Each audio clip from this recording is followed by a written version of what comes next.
We are going to see how to use Java with MongoDB. It's very easy and simple because the API is very clean. It must not take more than 15 minutes for a Java developer with MongoDB experience to get things done with MongoDB. The setup process is very easy when compared to other languages such as PHP, C# and Node.js. The API is very clean and very simple, as I mentioned earlier. The important point to note is that the version 3.x that we'll be using has a different API when compared to the previous versions, that is 2.x.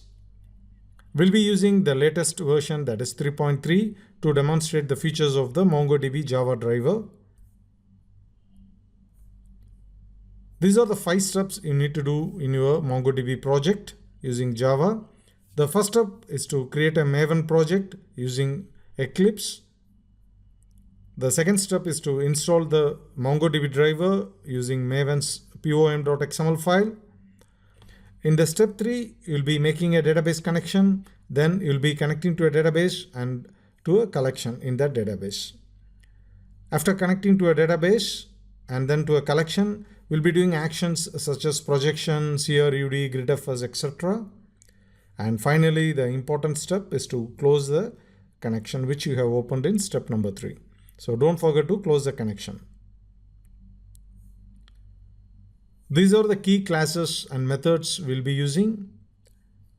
From the name itself, you can understand their functionality. For instance, Mongo client represents the client which you are going to connect. Mongo database, Mongo credential, Mongo collection. Document has a different name. It is not Mongo document, it is just document. And Mongo cursor is used for looping through the records.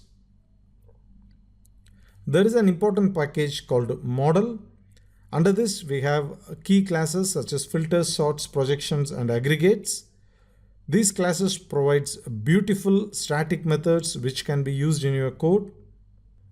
In the Mongo collection class, we have key methods such as delete many, update many, bulk write, etc. So this class, that is Mongo collection, plays an important role in your coding. Then we have 2 other important packages, that is gridfs and then async. Gridfs is used for gridfs functionality and async is for asynchronous operation using the MongoDB driver. In our Java demonstration, we'll be doing the following steps. The first one is we'll be listing databases, then we'll be listing collections and its contents. In the third step, we'll be creating a new collection, inserting a single record, multiple record, finding records with query. We'll be sorting the records, we'll be filtering it, and we'll be using projections to filter the column selected.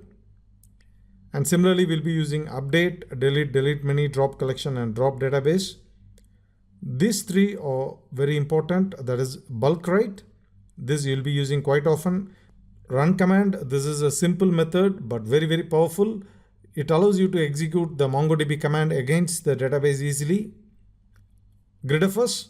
For gridfs, we'll be uploading a video or image to a MongoDB collection using Java MongoDB driver.